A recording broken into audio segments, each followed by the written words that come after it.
Espírito Santo. Amém. Queridos cristãos ortodoxos, escutamos no Evangelho de hoje, de acordo com São Mateus, a narração do nosso Senhor Deus Salvador Jesus Cristo a respeito do Evangelho do jovem rico.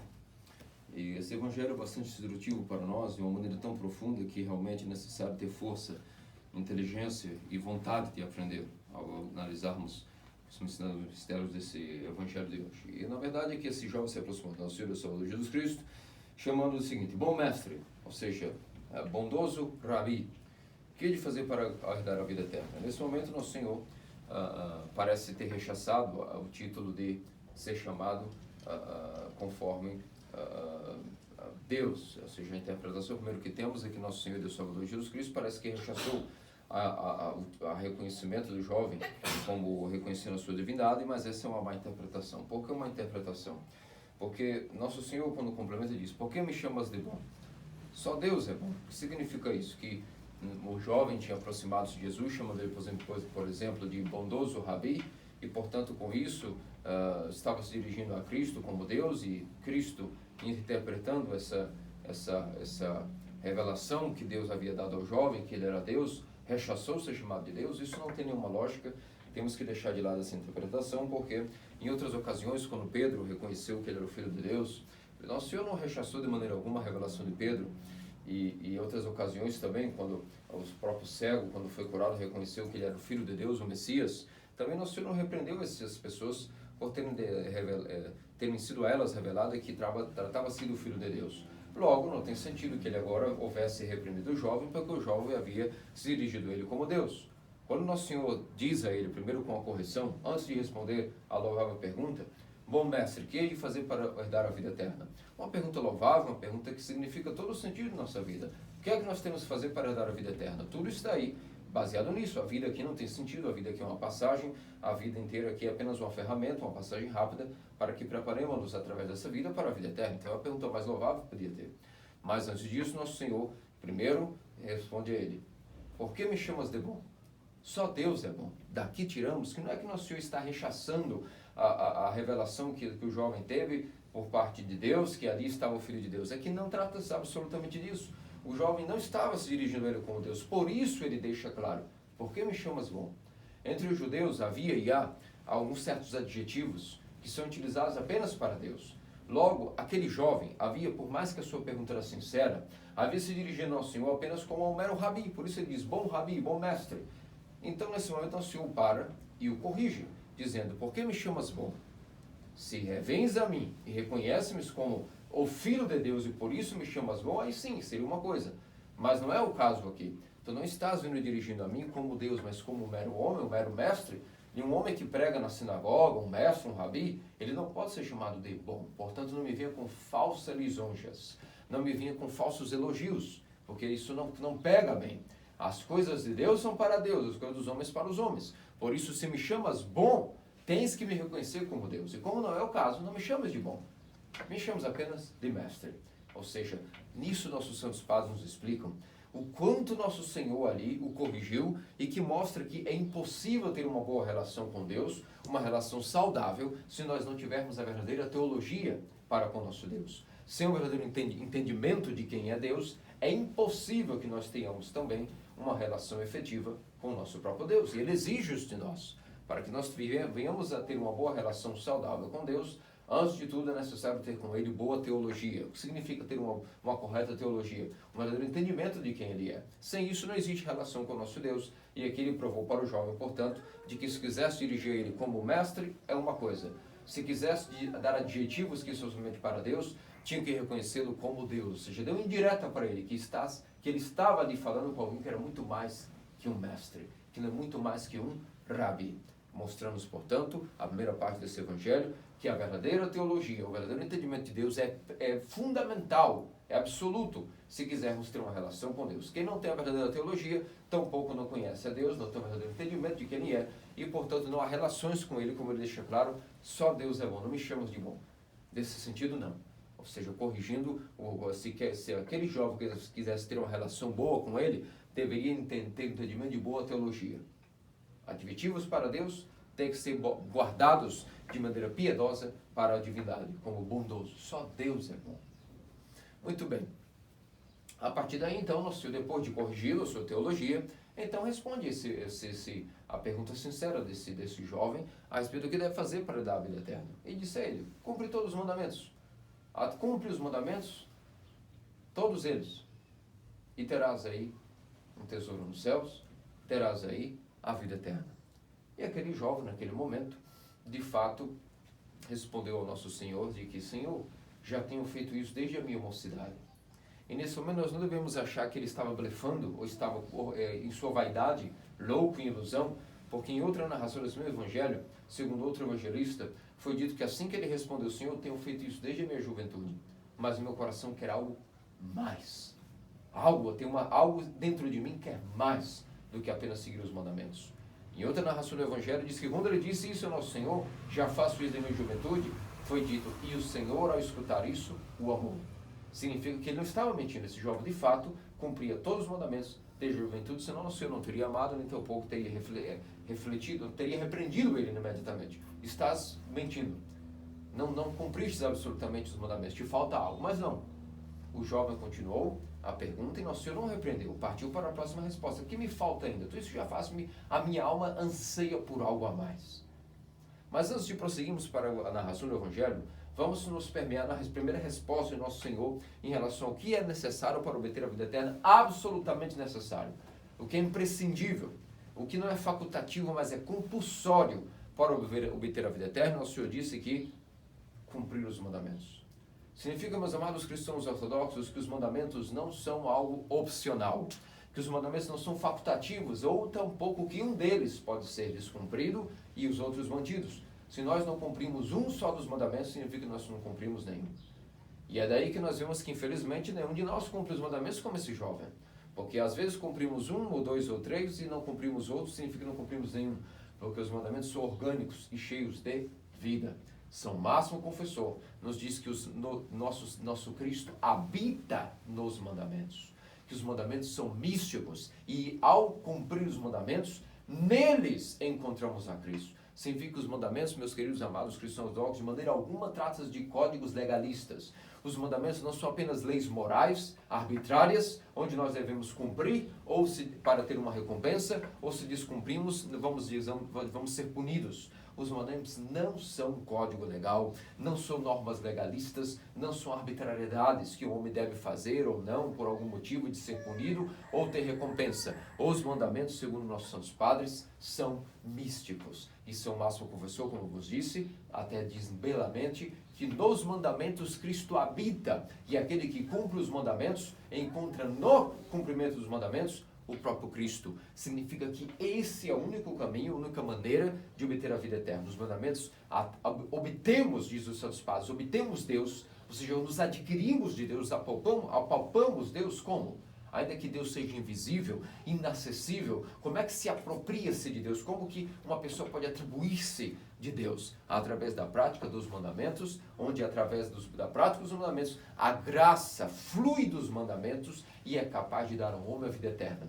Portanto, os mandamentos são místicos, são um caminho que se trilha, não apenas em questões de fazer uma coisa ou descumpri-las, ao contrário, no entendimento ortodoxo, os mandamentos são cheios de vida eterna. Conforme vamos cumprir os mandamentos, graça vai sendo atribuída a nós, vamos crescendo em graça, crescendo naquilo que é a comunhão com Deus, na aquisição do Espírito Santo, e nisso passamos a ter uma comunhão viva com Cristo. Os mandamentos insuflam no homem que os pratica aquilo que é a presença do próprio Cristo, e misticamente Cristo se revela ao homem e passa a morar dentro dele, conforme ele cumpre os mandamentos, como ele mesmo disse na sua narração do Evangelho. Aquele que cumpre os mandamentos, eu e meu Pai veremos e faremos nele nossa morada. Logo, os mandamentos não são códigos arbitrários, nem normas legalistas para se obter recompensa ou fugir de punições, mas sim são a maneira de relacionarmos intimamente e obter a comunhão com Cristo, obter a graça de Deus, a vida eterna, portanto. E então foi dito pelo jovem, como eu vos dizia, que ele, portanto, cumpria desde a sua juventude. Isso não foi uma mentira, não foi um blefe, porque nosso Senhor, como vos disse em outro evangelho, narra-se que assim que escutou isso, o amou. E se o amou, porque esse jovem, de fato, cumpria os mandamentos de maneira perfeita desde a juventude, mas a sua alma pedia mais. Algo dentro da sua alma ansiava mais. E nosso Senhor, sabendo disso, foi cozinhando ele para dar a resposta que ele queria. ainda que sabia qual seria o desfecho de tudo isso. E o jovem disse: Senhor, eu cumpri os dias da minha juventude, porém algo mais ainda me falta. Que mais posso fazer? E nosso Senhor disse a ele as seguintes palavras: se queres ser perfeito, vende tudo o que tens, dá aos pobres, segue-me e terás um tesouro nos céus. Significa aqui, meus amados cristãos ortodoxos, que nosso Senhor deu a resposta ao jovem do que é que faltava no coração dele. O que é que esse jovem aspirava? Aspirava o que nós chamamos o chamado apostólico. Em uma só palavra, esse jovem aspirava o monaquismo. E nosso Senhor, sabendo que era isso que sua alma aspirava, disse a ele: se queres ser perfeito, te falta uma só coisa. Vende tudo o que tens, dás aos pobres, segue-me e terás um tesouro nos céus. Segundo aquilo que era um anseio desse jovem. Ele disse: já cumpro isso. Que mais aí posso fazer? Que ainda me falta? Ou seja, dentro da alma desse jovem, ele não era saciado apenas cumprindo aquilo que era obrigatório para a sua salvação. Mas dentro dele havia um anseio por algo que era opcional. Aí sim, para além do que era minimamente obrigatório, nesse jovem ele existiu um anseio de algo opcional, uma oferenda extra.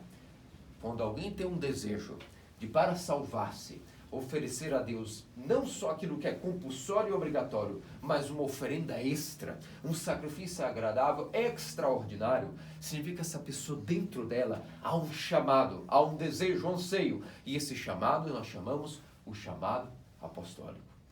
Assim como os apóstolos largaram pai, mãe, filhos, pátria, posses, para seguir nosso Senhor e serem perfeitos, assim também esse jovem possuía esse anseio e nosso Senhor o chamou naquele momento, respondendo ao desejo que estava em seu coração. Se queres ser perfeito. Ora, qual é a vida de perfeição que aqui estamos falando? A vida dos monges, a vida angelical, a vida do esquema, a vida do monaquismo. Em outras palavras, o chamado apostólico é aquilo que foi inaugurado por nosso Senhor através de seus apóstolos para que obtivessem a vida eterna, e depois isso foi atualizado nos dias de hoje através da vida monacal. Significa que quem deseja obter a perfeição nesta vida deve largar tudo e seguir a vida dos monges. Essa, em uma palavra estrita, o que chama-se perfeição, seguir a vida monacal, o chamado apostólico, que iniciou-se com o primeiro chamado e depois com Pedro e os demais discípulos, e atualizou-se ao longo das eras por tudo aquilo que é a vida da história dos monges. Esta é a vida perfeita, a vida angelical, onde larga-se tudo. Por quê? Para viver sem distrações, para viver exclusivamente dedicando-se àquilo que é a memória de Deus, o serviço de Deus. Uma pessoa que tenha família, que tenha que responder a posses, a trabalho, sempre estará dividida entre cuidar da família, essas coisas, e viver inteiramente para Deus. As coisas são impossíveis, não se pode, como diz em português, assobiar ou chupar cana. Há que escolher alguma coisa, porque é impossível fazer as duas coisas. Assim nós dizemos que uma pessoa que quer ser perfeita, ela deve, portanto, abandonar tudo, família, suas posses, deixar tudo nos pés dos pobres, alimentando os celeiros dos famintos e adquirindo um tesouro para os céus. Por que um tesouro para os céus? Porque o estômago dos pobres é a melhor poupança que pode investir o seu dinheiro. Porque na Jerusalém Celeste será um investimento que foi dado à pessoa. Rendeu-se múltiplos lucros em termos espirituais por termos alimentado o estômago dos pobres. Deus nos recompensará por isso na vida eterna. E para que sejamos, portanto, perfeitos, é que abandonar tudo e seguir ao nosso Deus nesse estilo de vida, o estilo de vida do chamado apostólico, em uma palavra, o monaquismo. Entretanto, meus amados cristãos ortodoxos, o Evangelho não foi escrito somente para monges. E é claro que quando nosso Senhor diz, de uma maneira geral, se queres ser perfeito, vende tudo o que tens e segue-me, ele está falando para um só rebanho, sendo ele um só pastor, para toda a comunidade dos fiéis, para todo o povo de Deus. Todo o povo de Deus significa uma única comunidade, uma assembleia mundial dos cristãos ortodoxos, que também escuta essa palavra, e então começarão a se perguntar, o Evangelho não foi escrito apenas para monges. Logo, como cada um de nós, ainda que no mundo de nossas realidades com família, também pode seguir o chamado apostólico até onde podemos ir, mas utilizar meios de nossa família, nosso trabalho, nosso estilo de vida, para também adquirir a perfeição. Aqui começa como dizendo assim, o caldo começa a engrossar, porque fica difícil entender.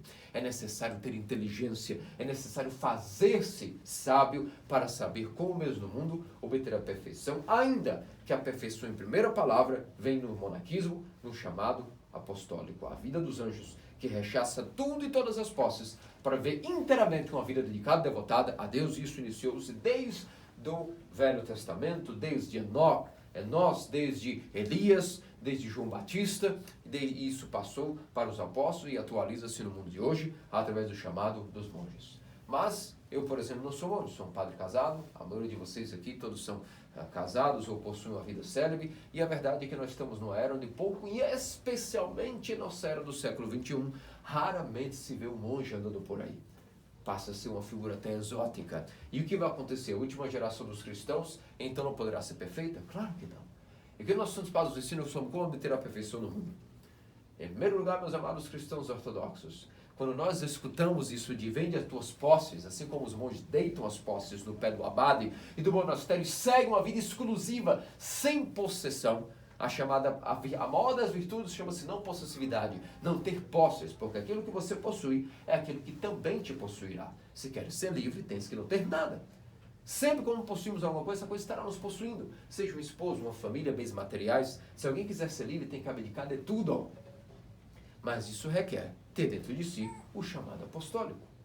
Se nós não temos esse chamado monacal, não temos esse chamado apostólico, nós temos o chamado a ser santos, indubitavelmente. Significa que os monges ofereceram, além do que obrigatório e compulsório, ofereceram uma coisa extra, a não possessão, a não possessividade de bens. Mas nós, que não optamos por esse caminho, por não termos esse chamado, ainda que temos posses, temos a obrigação de sermos santos e nos prepararmos para ter a vida eterna. Como é que vamos fazer isso? Em primeiro lugar, meus amados cristãos ortodoxos, temos que nos livrar de nossas riquezas da seguinte maneira. Temos que fazer-nos pobres, em primeiro lugar, para com as nossas paixões. Cada um de nós, cristão ortodoxo, está no momento atual, enquanto diga esse sermão, rico em alguma paixão. O zelo que nós tínhamos no dia do batismo esfriou. E nós não temos mais aquele zelo. Esse zelo foi no começo. Só que passam-se os anos, nosso zelo esfria. E aquilo que nós, naquele momento, os primeiros anos do batismo, rechaçamos de paixões, ficamos pobres. Em geral, uma pessoa chega no dia do batismo nua, sem nada de paixões dentro de si, ao menos no seu zelo, me refiro, perfeição só no céu, é claro, mas o seu coração, sinceramente, essa pessoa está desnudada diante da igreja e faz votos espirituais com zelo ao seu batismo. E o que acontece é que, ainda que nós não pratiquemos nossos vícios de maneira tão ativa como era quando estávamos no mundo, todos nós passamos os anos do batismo, nosso zelo esfria. E aquilo que nós éramos pobres para algumas paixões, infelizmente voltam à tona e tornamos novamente ricos para algumas paixões. Volto a dizer, ainda que nós pratiquemos de maneira desenfreada, como no mundo, infelizmente algumas paixões nós deixamos de ser pobres para elas e passamos a alimentar demônios com lavagem e passamos a estar, portanto, alimentando os porcos e ricos em paixões. Pode não ser várias, pode ser apenas uma, não importa. Após os anos do batismo, o zelo esfria, infelizmente. E o que é que nós temos que fazer? A primeira coisa que uma pessoa no mundo deve fazer, novamente lembrar dos dias de glória e honra dos primeiros dias do seu batismo, quando com tanto zelo iniciou com violência, com força os votos do batismo, e novamente deitar as suas paixões, que são as suas riquezas, para os pobres, sejam os demônios, essas criaturas malignas que nós devemos odiar, e colocar essas paixões para eles, que pertencem a eles, e tornarmos pobres novamente em relação às paixões. Esse é o primeiro movimento que uma pessoa no mundo deve fazer para tornar-se pobre e ter um tesouro no céu. Em segundo lugar, meus amados cristãos ortodoxos, cada um de nós também deve se tornar pobre em relação a opiniões pessoais. Oh, quantos de nós desfrutam ainda hoje de teimosias? Não aceitam a opinião absoluta da igreja como verdade suprema. E por mais que não entendam alguns pontos, nós convidamos, como pais espirituais, que todos vocês se tornem pobres de qualquer opinião pessoal. Não é autorizado a nenhum cristão ortodoxo ter nenhuma opinião sobre nada, nem ninguém, nem assunto nenhum, porque a igreja é católica, católicos. Ela tem uma opinião e uma verdade suprema, não uma opinião apenas, como se houvesse opções. A igreja é a própria verdade, como diz Santo Irineu de Lyons. Toda a verdade está presente dentro do baú e tesouro da igreja. Procurar coisas fora dela é procurar perda de tempo, porque tudo o que a igreja diz é a verdade máxima. Como a mulher se veste, escute o que a igreja diz, e essa mulher ao se vestir assim será feliz em seu coração. Como o homem deve ser homem e se portar como homem. Escute a igreja, mesmo que você não concorde, tente praticar por humildade e entenderás. Como o homem deve trabalhar, como o homem come, como uma pessoa faz prostrações, como uma pessoa reza, como uma pessoa se difere de pessoas que estão sedentas por assuntos de política, como uma pessoa se comporta na sociedade como um cidadão, se é que isso é possível para um cristão. Todas as opiniões pessoais devem ser deixadas nos pés da igreja antes de entrarmos. Na nossa vida não existe espaço para opinião pessoal, seja o que seja, sobre nada. Tudo a igreja tem a razão, porque ela é a verdade, ela é o próprio Cristo, e portanto algumas coisas nós não podemos não entender no começo. Às vezes ficamos confusos, não entendemos, mas há que ser humilde e deitar nossas riquezas para aquilo que é esvaziamento de riquezas para nós, sermos pobres de opiniões pessoais, e até o que nós não entendemos hoje, com o tempo nós entenderemos, mas por humildade, por esforço, por luta pessoal, deixar para trás qualquer opinião pessoal e escutar apenas o que a igreja diz e colocar em prática. E quando se viva, como o conhecimento há que entender, não são informações que eu tenho ou que alguém tem. Conhecimento é vivido na prática. Conhecimento é provado na prática. Se você é desobediente, mesmo sendo teimoso, seja obediente à força e entenderás na experiência por que vale a pena ser obediente. Se você não entende por que é necessário todos os dias fazer prostrações com o corpo, testa no chão, beijando, faça! E entenderás por que nós pedimos que isso é necessário para ter força vital, para ter humildade, mudança de mente e adquirir a humildade diante do Senhor e a oração fluir.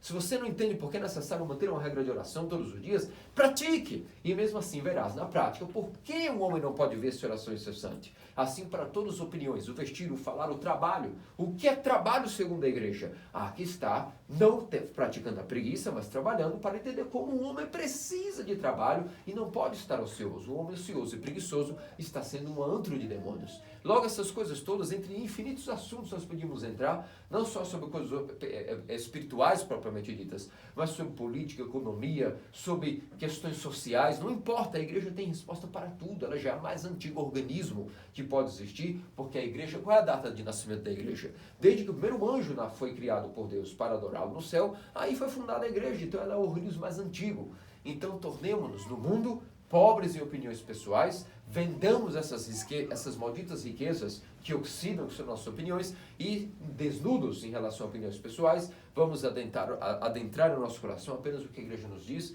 e até aquilo que não entendemos, com o tempo a experiência nos provará que é correto. Outra coisa que nós devemos tornar pobres, queridos amados ortodoxos, é em relação ao nosso desperdício de tempo. Uma pessoa no mundo, começando por mim mesmo, tudo que estou dizendo aqui não é dizendo a vocês, começa por mim mesmo. A primeira pessoa que se aplica a esses defeitos é a mim mesmo. E não só a mim, aos nós clérigos, aos monges, todos. Todos nós temos essas deficiências. Outra riqueza que nós temos que acumular é o desperdício de tempo. Especialmente no século XXI, com essas malditas redes sociais, quanto tempo perdido. Isso é um grave pecado. Quem desperdiça tempo vasculhando coisas nas redes que não são benéficas, tudo bem, isso é uma coisa para trabalho, para informação, para pesquisar sobre a fé, para pesquisar sobre coisas que são técnicas de um trabalho, mulheres para a cozinha, homens para suas atividades de trabalho, isso é uma coisa. Agora, para que nós vamos ter tempo ocioso? Isso é tornar-se rico em uma grande prioridade que não é Cristo, isso é um grave pecado. Quando nós estamos com tempo ocioso ou desperdiçando tempo, significa que Cristo não é, tudo não está ao redor de Cristo em nossa vida, ao contrário. Cristo se tornou secundário ou terciário em nossa vida. Que tristeza. Isso é estar rico de desperdício de tempo, tendo prioridades que não são Cristo. Então colocamos justificativas pessoais. Eu não tenho tempo para isso porque o meu trabalho vem em primeiro lugar. Eu não tenho tempo para Cristo dessa maneira porque minha família vem em primeiro lugar. Eu não tenho tempo para isso porque tenho um certo hobby, então não posso ir à igreja todos os ofícios.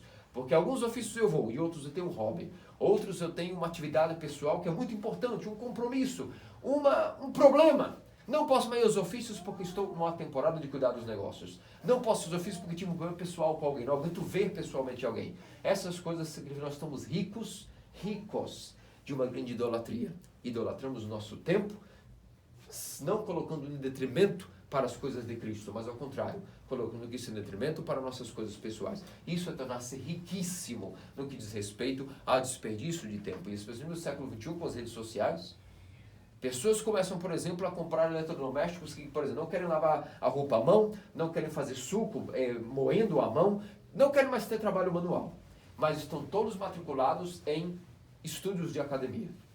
Se esse dinheiro e essa energia que gastasse em estudo de academia fosse usado para produzir o próprio alimento, para lavar a própria roupa, ganhar-se economia de dinheiro, mais saúde física, mental e espiritual, e ainda poderíamos estar em silêncio, orando enquanto trabalhamos, porque o trabalho duro é maravilhoso. Houve-se uma ignorância, uma demência no século XXI, que os familiares, nossos amigos e a mídia vende, que trabalho duro é quase um trabalho criminal. Que quando alguém está suando e trabalhando duro, seja na roça, seja em uma palavra, que o trabalho que suja as mãos, é dito hoje como um trabalho quase que criminal. Você não estudou, você é um subalterno, você é um bandido, por isso trabalhas duro. Quem é bom, quem é inteligente, quem é bem sucedido, não trabalha com as mãos sujas. Isso é um demônio do século XXI. Todos nós, quando fugimos disso, caímos em N problemas que vocês não imaginam.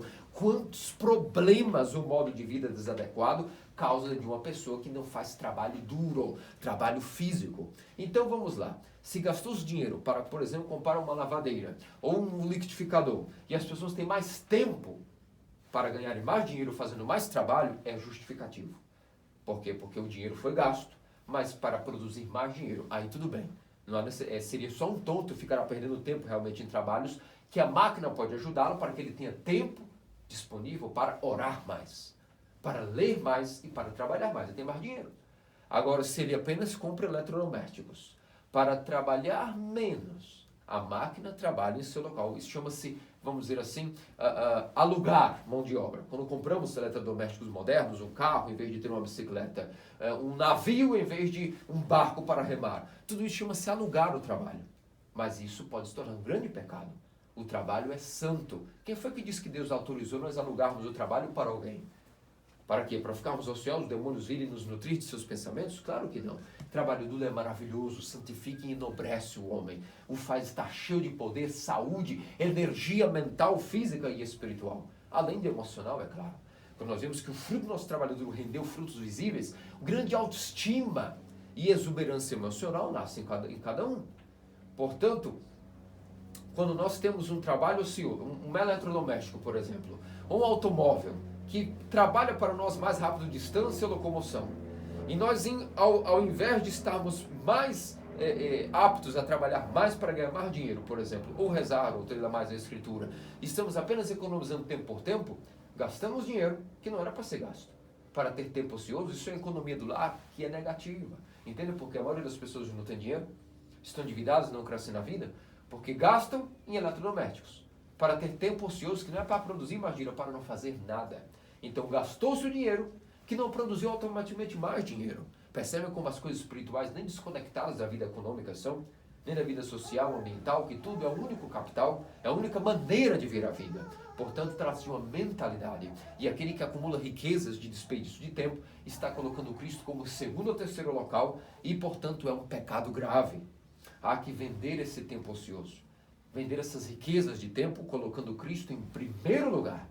Nem o trabalho, nem o ganha-pão, nem o dinheiro, nem a família, nada deve estar roubando mais tempo de nós do que a Cristo. Ao contrário, devemos adequar todo o nosso modo de vida para que ainda que estamos no trabalho, claro, há que trabalhar, é benéfico ter uma família, é uma bênção que tenhamos uma família, de maneira alguma é uma maldição. Só que, ainda que nós não fomos chamados ao chamado apostólico, que era rechaçar as coisas até permitidas para a perfeição, esse não é o nosso chamado aqui, entre nós, digamos, é o chamado dos monges. Até o que é permitido eles rechaçaram para ter aquilo que é a perfeição de Deus. E nós?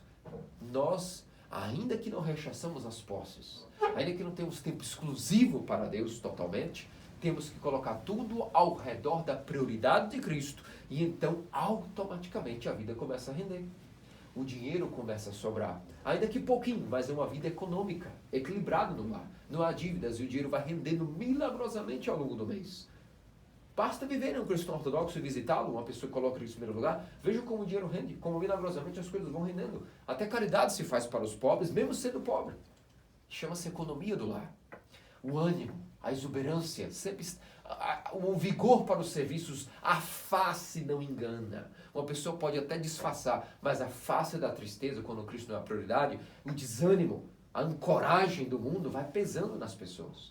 Quando no nosso coração colocamos Cristo em primeiro lugar, nós vemos que essa pessoa brilha, porque ela está vivendo em prol, não de sucesso para ela, mas de sucesso para o seu Deus, sucesso para o próximo. E quem trabalha em sucesso para Deus e para o próximo, o seu brilho é diferente. É como uma pessoa que sempre está apaixonada, não trabalha por ela. Ela há muito tempo já esqueceu de si e trabalha pela pessoa amada. Então, colocamos uma pessoa de sucesso que quer ser um bom diplomata, um bom juiz, essa pessoa tem um certo sucesso e brilho. Mas a mesma pessoa que obteve a mesma coisa por alguém que ela ama, tem muito mais sucesso, muito mais ânimo e brilho. Isso é o segredo da vida, quando Cristo é nossa prioridade, fazemos tudo pelo nosso Deus. Já não estamos com medo de punição, não estamos fazendo nada por recompensa, por amor a Deus. E então o tempo, o nosso próprio tempo, a nossa prioridade, nossas paixões começarão a ser vencidas gradativamente, as nossas opiniões ficarão de lado e o nosso tempo será colocado. Ainda que não tenhamos todo o tempo que os monges possuem, nós colocaremos tudo em função de Cristo, ao redor de Cristo, e vamos encontrar tempo sim para nosso lazer, claro, é necessário também recriar com a família, teremos tempo para o trabalho, teremos tempo para descansar, teremos tempo para ler e estudar, e mesmo assim teremos tempo para orar, porque a nossa mente estará voltada para ter prioridade em Cristo, e tudo vai se organizando. Relações humanas. Se nós colocamos a relação humana como uma riqueza para nós, essa relação terá muitas aceitações e vai deixar de existir. Ao contrário, quando a nossa relação humana passa a ser centrada em Cristo com uma pessoa amada, com um amigo, com familiares, essa relação está protegida e durará muito. Agora, quando tiramos Cristo do centro de uma relação humana e dizemos, Cristo é importante para mim, mas a minha família, por exemplo, é mais importante. Tenho que cuidar do meu marido. Meu marido não aceita que eu não venha na igreja domingo, porque não pode ficar sem a sua comidinha domingo. Oh, que belo amor. Amor que será tentado. Amor que esfriará com o tempo. A mesma coisa para filhos, para marido, para esposa, para tudo, para hobbies. Quando nós centramos Cristo, as relações humanas com nossos amigos, familiares até melhoram. Agora, quando colocamos Cristo em segundo lugar, para priorizar, por medo de perder essa relação, esse tempo, esse hobby, esse esporte, essa saúde, seja o que for, porque também, por exemplo, cuidar da saúde não é nenhum pecado. Agora, viver em função da saúde, mais do que viver em função da igreja de Cristo, os jejuns, essa saúde é que não renderá nada. Agora, se cuidamos de Cristo em primeiro lugar e em segundo plano, cuidamos da nossa saúde, por exemplo, essa saúde será cada vez mais fortalecida pelos santos dons, pelos sacramentos, pelos jejuns e pelo próprio modo de vida centrado em Cristo. Então, tudo na vida, quero dizer, nós devemos nos despojar, ainda que não somos monges, ainda que nós não abdicamos das coisas até permissíveis, permitidas e facultativas, como os monges rechaçaram até essas coisas extras, nós não podemos rechaçar porque temos obrigação. A família também é bendita e há que sustentá-la. E para sustentá-la, que tem todo um modo de vida também no mundo. Mas aqui eu vos narrei, poderia falar sobre muitos outros temas e exemplos, mas aqui vos falei sobre paixões, opiniões pessoais e desperdício de tempo como 3 pontos de partida que se pode refletir como o homem pode vender essas coisas como suas riquezas, ser pobre e adquirir um tesouro nos céus, ainda que viva no mundo. É por isso, meus amados cristãos ortodoxos, que Nosso Senhor falou o Evangelho, falou sua palavra eterna para todos, para o povo de Deus, um só rebanho, um só pastor, para toda a comunidade dos fiéis, não só para monges para serem perfeitos, mas também para nós sermos perfeitos, como o nosso Pai Celestial é perfeito e misericordioso. Nossos santos pais tiveram inúmeros exemplos que ainda que eram monges, no deserto tiveram revelações de como eles também deveriam orar pessoas que viviam no mundo que eram mais perfeitas que eles. como por exemplo Antônio Grande, no final de sua vida, após tantos anos de monaquismo, foi revelado que vivia um homem, por exemplo, em Alexandria. E ele foi visitar esse homem e foi revelado que esse homem era mais santo que ele. E ele, depois de 40 anos no deserto, visitou esse homem em Alexandria, era um alfaiate, e quando viu, bateu na porta dele, o que você faz dia a dia? E esse homem disse, nada de extraordinário, Santo Padre, sua bênção, mas eu sou um homem comum. E foi dito, não, diga-me, narra-me como é o seu dia a dia. Algo tem de especial, porque me foi revelado que aqui tem um santo nessa casa. E ele disse, bom, eu não sei quem é. Agora, eu acordo assim. Todos os dias, quando eu vou me deitar, olho para toda a cidade de Alexandria e digo, todos os momentos estão sendo salvos. Só tu, miserável, se te perderás e és um grande pecador. E quando acordam de trabalhar, também olho toda a cidade de Alexandria e reflito, todos têm alguma coisa boa e estão se salvando. Só eu sou um miserável pecador, não tenho nada de bom e infelizmente estou perdido. E Antônio Grande se regozijou, se emocionou e viu que só de seu manter a memória de seus pecados em sua mente, havia sido purificado mais do que Antônio havia sido no deserto, 40 anos mostrando como é que trabalha honestamente, também pode ser até mais perfeito que os monges, se de coração ele oferece a sua vida a Deus, seus desejos, suas ânsias por Deus. Da mesma maneira, tivemos a revelação a São Macário, de duas mulheres que viviam na cidade, eram mais santas que ele. E ele então saiu de sua ermida, foi andando, agoniado para descobrir o que essas mulheres faziam de especial. E quando bateram na casa, procuraram, aqui moram duas mulheres que me revelaram que eram santas. E elas disseram, aqui vivemos uma vida comum, ó Abba Macários. E ele disse, diga-me, qual é a rotina de vocês também? E elas disseram, bem, nós vivemos da seguinte maneira. Nós, quando casamos com dois irmãos. E nós tínhamos desejo de sermos monjas. Mas, infelizmente, eles não permitiram nossos maridos. E nós, para responder àquele anseio de nosso coração, nós decidimos fazer o seguinte. Prometemos entre nós duas que até o fim de nossas vidas jamais diríamos uma palavra de blasfêmia, nem um xingamento. E sermos obedientes em tudo aos nossos maridos. E jamais proferiríamos nenhuma palavra, nenhum xingamento. E tivemos isso como nossa regra de vida. E por esse motivo Macário se regozijou, que essas duas mulheres haviam adquirido uma santidade maior do que ele também por décadas no deserto. Santo Antônio Grande, outra vez, teve também uma revelação interessantíssima, que havia um casal que vivia também na região da capital do Egito, viviam como pessoas extremamente santas. E ele foi visitar esse casal. E novamente também perguntou, o que é que vocês fazem? E esse casal respondeu, Abba Antônio, somos pessoas comuns. Mas eu e meu marido vivemos, a mulher respondeu, como irmãos. Nós já não nos damos mais no leito matrimonial, vivemos como irmãos, e o que acontece é que nós decidimos fazer o seguinte, de dia trabalhamos na cidade, de noite nós chegamos, fazemos nossa refeição, refazemos nossa força e vestimos roupa preta. Passamos a noite em vigília, realizando os ofícios da igreja, e de manhã tiramos nossa roupa preta e vamos trabalhar no mundo como pessoas comuns, vivemos como irmãos. E quando nós ganhamos o nosso salário, a nossa renda, nós dividimos radicalmente em 3 partes, em 3 terços. Um terço nós damos imediatamente para as nossas despesas familiares. Outro terço nós damos para a igreja, como dizem.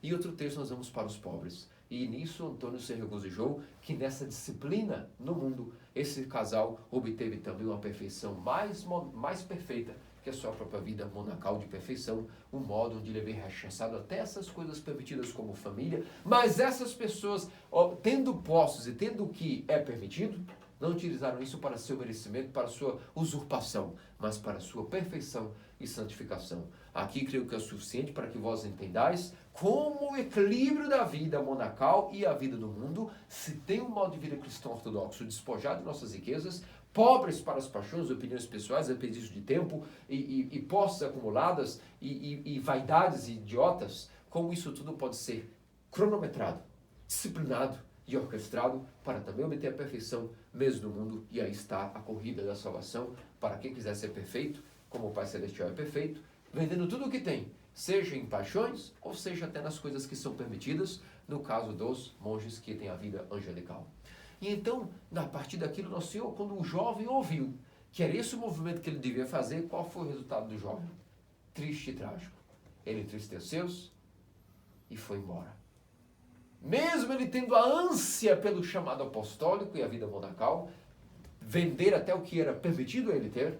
Por quê? Porque Cristo estava dizendo, não, se queres ser perfeito, como o teu coração quer ser perfeito, vende tudo o que tens E ele não foi capaz de fazer isso, entristeceu. E nesse momento, nosso Senhor também entristeceu-se de seus discípulos. Está vendo? É mais fácil. Como é difícil um rico entrar no reino dos céus. É mais fácil o camelo passar pelo buraco de uma agulha do que o rico entrar no reino dos céus. E aqui, meus amados cristãos ortodoxos, cabe a cada um de nós, seja rico em paixões como somos, rico em opiniões pessoais e rico em tempo desperdiçado, vai lembrar que Abba Hierônimo de Egina, no final de sua vida, disse: se eu tivesse provado da doçura da Ezequiel quando era jovem, eu não teria feito nada mais do que me dedicado à oração interior. E hoje eu me arrependo de até mesmo ter gastado tempo de juventude construindo igrejas. Se esse santo homem se arrependeu no final da vida de ter construído igrejas, imagine eu, quando vier o meu arrependimento, do que é que não vou ter que me arrepender. Portanto, tratemos de organizar a nossa vida desde agora. A juventude é o tempo de organizar a vida de maneira disciplinada. Porque é muito difícil um rico entrar no reino dos céus. Não só em relação a dinheiro. Nosso Senhor aqui, vale lembrar, como disse o Crisóstomo e Clemente, não estamos falando que Cristo prega o evangelho social. E tem preconceito contra ricos e está bloqueando a entrada do céu para ricos. Isso é uma mentira. Isso é a teologia da libertação comunista marxista, coisa que não é o evangelho, você sabe muito bem disso. Qual é a interpretação disso tudo? Que é muito difícil o rico entrar no reino dos céus. Como vos disse, existem muitas riquezas que não são só as materiais. Como vos disse, as paixões, opiniões e tempo desperdiçado. A falta de prioridade em Cristo. Mas, vamos ao que interessa. Em Jerusalém, haviam 5 grandes pórticos e entradas na cidade de Jerusalém, em Sião. Existia o pórtico real, o pórtico dourado, existia o pórtico das ovelhas, e entre todos os pórticos existia o chamada agulha. Era uma entrada de Jerusalém que era uma porta pequena, estreita e baixa. Quando que o camelo vinha com as cargas dos comerciantes, ele tinha que primeiro se descarregar suas cargas antes de passar pela agulha. E como um camelo sempre tem a sua cabeça para o alto, tinha que ajoelhar, baixar a sua cabeça e passar, e depois o seu dono passaria as riquezas pela agulha e então carregaria dinheiro para ele prosseguir viagem rumo a Jerusalém. Significa, meus amados cristãos ortodoxos, que é isso que nosso Senhor quer dizer, que não é que ele está bloqueando o reino dos céus para uma casta de ricos, que nós não podemos ser ricos. Ser rico é uma bênção também, para aqueles que foram chamados a isso. Mas aqueles que não foram chamados, se são ricos, podem perder a salvação, porque é necessário força espiritual para administrar riquezas. Quando uma pessoa não é rica, é que ela não está pronta para riquezas. E às vezes pessoas são ricas porque não estavam prontas e perderam a alma por causa disso. Portanto, não vamos pedir a Deus o que Ele não quer dar para nós. Pensamos ao sustento da nossa família, pensamos a força para o trabalho e aquilo que é necessário para o dia a dia. Até caridade, todos devem ter desejo de fazer caridade, mas que Deus, vendo esse desejo, dê a nós as condições necessárias. Não deixemos a Ezequiel para correr atrás de caridade, que isso é uma tolice. Ao contrário, cultivemos a Ezequiel, ou seja, silêncio, a quietude e a oração, e com o tempo, Deus dê o nosso desejo e a nossa força e preparo, pode ser que nos dê riquezas para até administrar para nós e para os outros. Mas por enquanto devemos seguir cada dia o próprio dia. Cada dia tem a sua lida, cada dia tem o seu trabalho. E nós devemos estar ansiosos por aquilo que não faz respeito ao dia de hoje. Um dia, se nós ficarmos ricos, será fruto de trabalho de longos dias. Mas ninguém pode ficar rico em um dia. Logo, não fiquemos ansiosos por riquezas, que isso apenas enfraquece e drena a nossa força emocional e espiritual. Portanto, nosso Senhor aqui não está bloqueando o caminho dos ricos para o reino dos céus. Ao contrário, Ele está dizendo a única maneira que o rico pode entrar no reino dos céus. É impossível. Responderam os apóstolos: se é assim, Senhor, quem poderá salvar-se? E nosso Senhor diz: o que é impossível para o homem é possível para Deus. É mais fácil um camelo passar pelo buraco de agulha do que o rico entrar no reino dos céus. Aqui está a única maneira que o rico pode entrar no reino dos céus. Assim como o camelo primeiro tem que esvaziar-se de suas posses, de sua carga, e depois baixar a cabeça e pode passar pela agulha, pelo pórtico de Jerusalém, para ir para a sua vida eterna, a nova Jerusalém, assim também cada alma. Se nesta vida, em seu coração, não se despoja não só do apego à avareza e às paixões materiais, mas também às suas paixões, às suas opiniões e ao seu desperdício de prioridade de vida em Cristo, se essas coisas não são despojadas, se não deixamos para trás isso para passar pelo buraco do reino dos céus, e baixando a cabeça com reconhecimento de nossa fraqueza, reconhecimento de nossa terrível debilidade, ou seja, em uma palavra, sendo humildes, baixando a cabeça, sem despojamento e sem humildade, ninguém, não só os ricos, ninguém, porque um pobre também pode ser apegado às suas poucas posses. Logo, ninguém sem esse movimento pode entrar no reino dos céus. Aqui nós cristãos ortodoxos, quando nosso Senhor nos explicou de maneira profunda, a única maneira que um rico ou um pobre, seja quem for com suas paixões, opiniões, falta de prioridade em Cristo e até suas posses apegados a elas, nós nunca podemos passar pelo buraco da agulha, ou seja, um caminho estrito para o reino dos céus. Feito ele com despojamento de coração e humildade, reconhecimento de nossa habilidade e fraqueza. Que nosso Senhor Deus Salvador Jesus Cristo, pelas orações de sua puríssima mãe, Santo Alexandre Denieva, que foi um grande príncipe russo, que combateu na época o avanço do papismo para a Rússia, o avanço da Horda Tártara para a Rússia, grande santo, que hoje comemora as translações de suas relíquias, um homem que mesmo no mundo adquiriu a perfeição, um homem que era príncipe, possuía esposa, família macedista de Alexandre Denieva, que os reis e príncipes e czars tinham seus palácios. Ele, quando entrava, qual era o palácio de São Alexandre? Uma cabana, no qual ele tinha um pequeno trono, no qual ali ele recebia dava as suas lições para o reino todos os dias, suas determinações, dali planejava guerras e ali fazia disso a sua cela, a sua capela de oração. Um homem que era casado, tinha filhos, era príncipe, combatia guerras, tinha um trabalho de um príncipe quase 24 horas por dia, 7 por 24, digamos assim, 7 dias por semana, 24 horas por dia. Um príncipe não tem tempo quase para descansar, mas adquiriu com prioridade, colocando Cristo, pôde ter força para ser um homem tão espiritual que até o Khan da Horda Tártara, que obrigava a que todos se ajoelhassem diante dele e o venerassem, quando viu Alexandre Denieva e sua honra em sua face, ele disse: te venero como rei, assim como eu sou rei, e venero vossa majestade como imperador. Mas eu não posso me prostrar em joelhos diante de ti, porque eu creio num só Deus e a só Ele posso adorar. Se quiseres me aceitar em sua audiência assim, bem, senão eu não posso fazer nada. E o Khan, naquele momento, os súditos de Alexandre dizem: o que estás fazendo, príncipe? Ele mandará te degolar agora. E o Khan disse: não. Aqui vejo um homem verdadeiro. E se esse homem tem coragem para dizer que não se dobra de mim porque crê em Deus, a partir de agora terei uma aliança com ele, porque é disso que se reconhece o homem verdadeiro. Não, Alexandre, entendi teu motivo, todos aqui se prostram de mim por medo e porque são fracos. Você não se prostrou por honra, e um homem que é homem reconhece a honra de outro homem. Da mesma forma o Papa teve forças para um homem no mundo cheio de preocupações. Imagine a preocupação de um príncipe. Todos os dias tem que ficar pensando se sua família come ou não come. As perseguições, as traições dentro do império, as revoluções intestinas para depor uma dinastia. Mesmo assim, teve tempo de colocar sua regra de oração. Você pedia a comunhão dos santos dons. E quando foi guerrear contra os suecos, na famosa batalha histórica de Nieva, contra os polacos e suecos, ele orou, comungou os santos dons e foi bravamente para poucos soldados exterminar os exércitos papistas que haviam colocado a ousadia através do Papa. Se alguém duvida que o Papa era um imperador, que depois que caiu da Igreja Ortodoxa e daquilo que era a sucessão de Pedro, tornou-se um déspota esclarecido, um homem que vestia armaduras e ia matar em exércitos, tentou conquistar até a Rússia à força, dizendo que a Rússia tinha que se submeter a ele. E Alexandre diz: de maneira alguma, nós conhecemos a verdadeira religião. Nós conhecemos a tua falsa doutrina e nós queremos estar sobre você. Se queres, vamos à guerra.